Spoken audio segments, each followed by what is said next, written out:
नमस्कार दोस्तों, स्वागत आपका हमारे चैनल पर।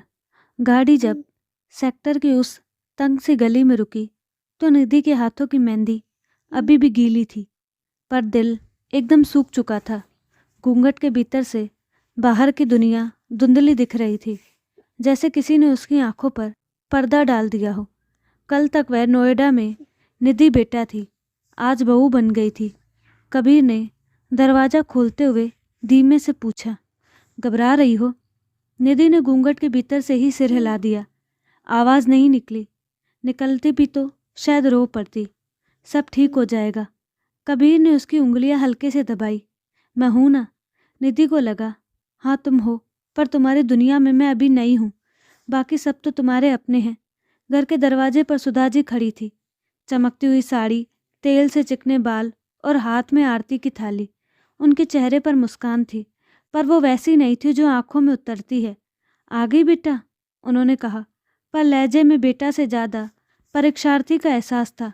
रुचि, कबीर की छोटी बहन दौड़ती हुई आई। भाभी चलो आराम से। निधि ने जैसे ही कलश को पैर से छुआ, चावल बिखर गए। कुछ दाने उसकी साड़ी के पल्लू में चिपक गए। उसे लगा ये चावल नहीं, जिम्मेदारियां हैं जो अब हमेशा उसके कंधे पर रहेंगी। अंदर शोरगुल का समंदर था। हर कोई देख रहा था, तोल रहा था, आंक रहा था। अरे बहू तो गोरी चिट्टी है, पर नाक जरा चपटी है ना। अरे पढ़ी लिखी है, अब देखो घर संभालती है कि नहीं। निधि को लगा जैसे वो कोई सब्जी की दुकान पर रखी चीज़ है जिसे सब अपने हिसाब से चुन रहे हैं। उसकी आंखें भर आई। उसे अपनी माँ की याद आई। माँ 5 साल पहले चली गई थी, पर आज जैसे कल की बात लग रही थी। माँ होती तो किसी की हिम्मत नहीं होती कि उनकी बेटी को ऐसे परखे। रात को जब घर खाली हुआ तो रुचि निधि को कमरे में छोड़ गई। कमरा फूलों से सजा था, पर खुशबू में भी अजीमनियत थी। निधि पलंग के कोने में सिमटकर बैठ गई, जैसे खुद को बचाने की कोशिश कर रही हो।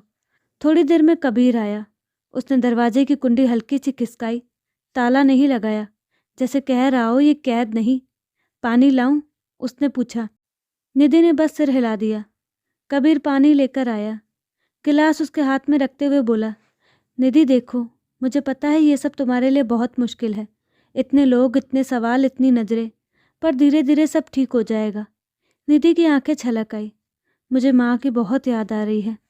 कबीर का चेहरा एकदम नरम पड़ गया। पता है, तुम्हारे पापा ने बताया था मुझे कि तुम्हारी माँ कितनी अच्छी थी। निधि ने आंसू पोंछते हुए कहा, माँ होती ना तो आज मुझे कुछ डर नहीं लगता। वो कहती, घबरा मत, तू मेरी बेटी है। कबीर ने उसका हाथ पकड़ लिया। निधि, मैं तुम्हारे साथ हूँ। जब भी परेशानी हो मुझे बताना, मुझे ही बताना। निधि ने उसे पहली बार ध्यान से देखा। उसकी आवाज़ में झूठ नहीं था। निधि बोली, आप बहुत अच्छे हैं। कबीर हल्का सा हंसा। ये आप हटाओ, हम पति पत्नी हैं निधि, दोस्त भी तो बन सकते हैं ना। निधि के होठ कांपे। कबीर, हाँ बस ऐसे ही। और उस रात पहली बार निधि को लगा शायद यहाँ कोई है जो मेरी सुनेगा। सुबह की नींद जल्दी खुल गई। निधि को चाची की बातें याद आई। बेटा ससुराल में मत उठना, लोग क्या कहेंगे। उसने जल्दी जल्दी नहाया, भारी साड़ी पहनी। साड़ी इतनी भारी थी कि चलने में भी दिक्कत हो रही थी, और मन और भी भारी था। रसोई में सुधा जी पहले से मौजूद थी। गैस पर दूध चढ़ा था। उठ गई। उन्होंने बिना मुड़े पूछा, जाओ पहले पूजा कर लो। बहू बिना पूजा के रसोई में नहीं आती। निधि ने जी कहा और पूजा घर की तरफ चली गई। दिया जलाते वक्त हाथ काँप रहे थे। उसने भगवान से सिर्फ इतना कहा, भगवान बस गलती मत करवाना और थोड़ी हिम्मत दे देना। आज पहली रसोई थी। निधि को सूजी का हलवा बनाना था। अपने घर में बनाया तो था, पर आज हाथ जैसे जम गए थे। सुधा जी ने कटोरा आगे बढ़ाते हुए कहा, चीनी नाप के डालना, तुम्हारे ससुर को मीठा कम पसंद है। पीछे से ताई जी बोली, और घी ठीक से डालना बहू, कंजूसी नहीं चलती। निधि का दिमाग चकरा गया। कम मीठा, ज़्यादा घी और सब परफेक्ट। उसने हलवा बनाना शुरू किया। सूजी को भूनते वक्त उसकी आंखों में आंसू आ गए। बाप की वजह से या अंदर के दर्द से, खुद को पता नहीं था। जब हलवा परोसा गया, विनोद जी ने पहला कोर लिया। बहुत बढ़िया है बेटा। निधि की जान में जान आई। लेकिन सुधा जी ने सिर्फ इतना कहा, ठीक है, अगली बार सूजी थोड़ा और भूनना, हल्का कच्चापन लग रहा है। निधि का चेहरा उतर गया। ठीक है, शब्द छोटा था, पर उसने सीने पर पत्थर जैसा लगा। पहली रसोई भी एक परीक्षा बनकर रह गई। 2-3 दिन ऐसे ही बीते। एक शाम निधि अकेली कमरे में बैठी थी। उसने हिम्मत करके पापा को फ़ोन मिलाया। हेलो निधि बेटा। पापा की आवाज़ सुनते ही निधि का गला भर आया। पापा, क्या हुआ? सब ठीक है ना? निधि ने रोते हुए कहा। पापा, मुझे यहाँ अच्छा नहीं लग रहा। हर बात पर टोका जाता है, कुछ भी ठीक नहीं लगता उन्हें। मैं थक गई हूँ।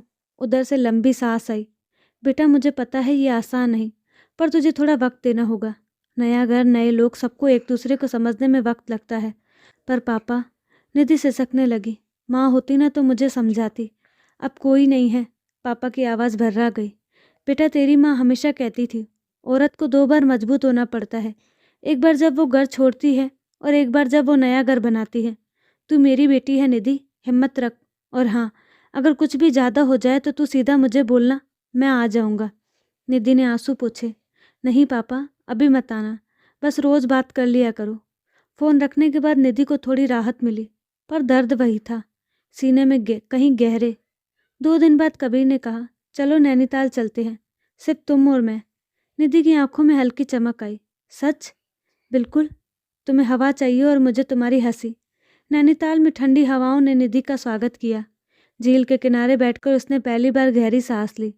कबीर ने गर्म कॉफ़ी पकड़ाते हुए कहा, अब बताओ कैसा लग रहा है?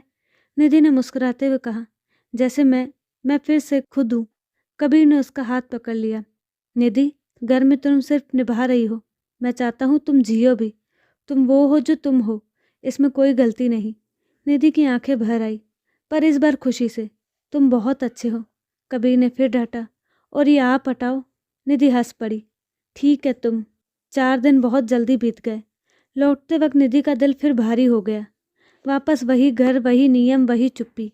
1 हफ्ते बाद एक दोपहर को निधि ने अपनी पुरानी जीन्स टॉप पहन ली। घर में ही तो थी, सोचा आराम रहेगा। पर जैसे ही वो कमरे से बाहर निकली, सुधा जी की निगाह पड़ी। ये क्या पहन रखा है? उनकी आवाज़ तीखी थी। निधि सहम गई। माँ जी, घर में ही तो हूँ, घर में भी मर्यादा होती है। सुधा जी ने बीच में काटा। यहाँ तुम्हारे ससुर है, रिश्तेदार आते हैं, इस घर की बहुएं ऐसे कपड़े नहीं पहनती। जाओ, साड़ी पहनो। निधि के गले में कुछ अटक गया, बोली नहीं गई। वो चुपचाप कमरे में लौट आई। अलमारी खोलते ही आंसू टपकने लगे। उसने अपनी माँ की तस्वीर देखी और फुसफुसाई, माँ, यहाँ सास भी पूछ कर लेनी पड़ती है। रात को कबीर आया तो निधि एकदम चुप थी। क्या हुआ निधि? ने सब बता दिया। कबीर, मैं क्या करूं? मैं बुरी नहीं हूं, मैं जैसी हूं वैसी हूं, पर यहाँ वो भी गलत है। कबीर का जबड़ा कस गया।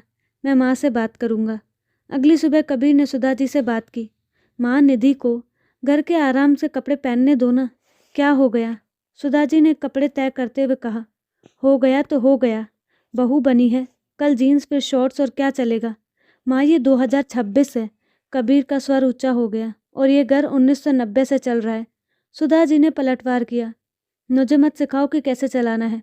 दरवाजे के पीछे निधि खड़ी सब सुन रही थी। उसे लगा उसकी वजह से माँ बेटे में लड़ाई हो रही है। वो चुपचाप पीछे हट गई, जैसे खुद को ही दोषी मान रही हो। दिन बीतते गए। एक शाम निधि छत पर कपड़े डालने गई। वहाँ विनोद जी अकेले बैठे थे, हाथ में एक पुराना फोटो एल्बम। उनकी आंखें नम थी। निधि ने हिम्मत करके पूछा, पापा जी सब ठीक है? विनोद जी चौंके, फिर हल्की मुस्कान आई। हाँ बेटा, बस पुरानी यादें देख रहा था। बैठो। निधि बैठ गई। फोल्डर में तस्वीरें थी, और एक तस्वीर ऐसी जिसमें सुधा जी के खुले बाल, हल्की लिपस्टिक और जीन्स टॉप में किसी मेले में खड़ी हंस रही थी। निधि की सांस रुक गई। पापा जी, ये माँ। विनोद जी ने तस्वीर को प्यार से छुआ। हाँ, तुम्हारी सास कितनी खुश दिखती है ना। शादी से पहले बड़ी बिंदास थी, हंसती थी, घूमती थी, अपनी मर्जी की मालकिन थी। निधि के होठ खुले के खुले रह गए। तो फिर अब? विनोद जी की मुस्कान गायब हो गई। फिर घर ने बदल दिया बेटा। मेरी माँ बहुत सख्त थी, ये मत पहनो, वो मत बोलो, ऐसे मत बैठो। धीरे धीरे सुधा ने अपना रंग दबा लिया। और जब कोई अपना रंग दबा लेता है ना, तो बाद में उसे लगता है यही सही तरीका है। अब वो भी वही कर रही है जो कभी उसके साथ हुआ था। निधि की आंखें नम हो गई। उसे पहली बार समझ आया, सुधा जी की सख्ती के पीछे उनका अपना दर्द है।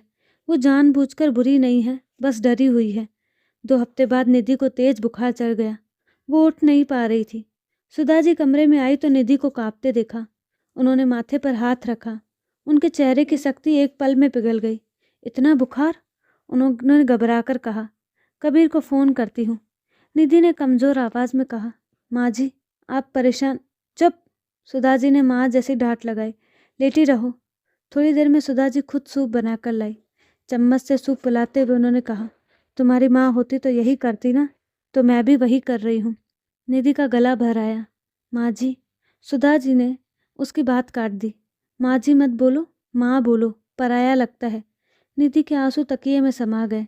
उसने बहुत धीमे से कहा, माँ।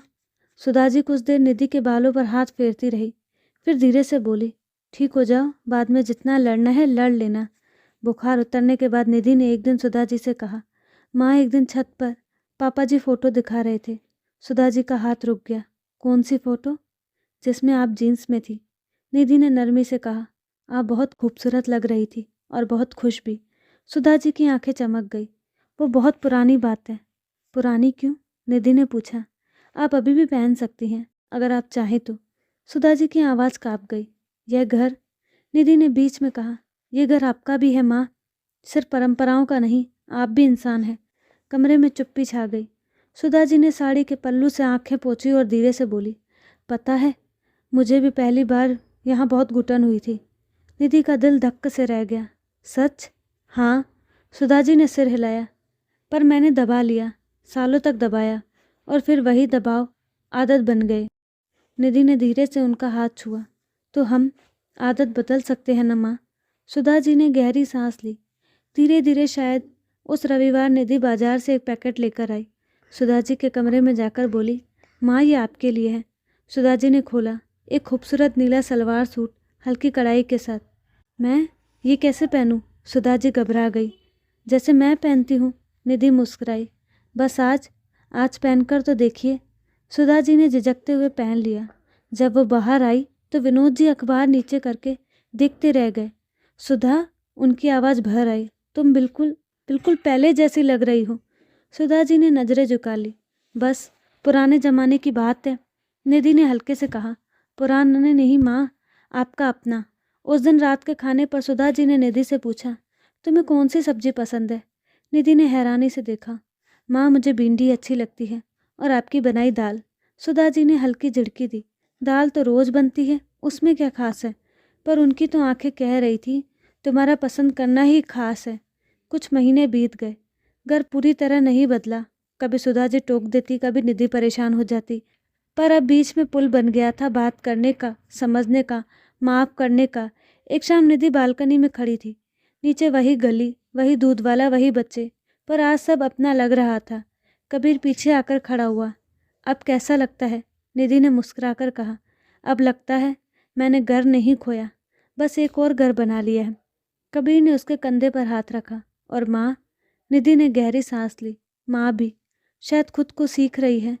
कबीर ने अपने माथे पर हल्की सी थपकी दी। फिर तो हम सही रास्ते पर हैं। निधि ने आसमान की तरफ देखा।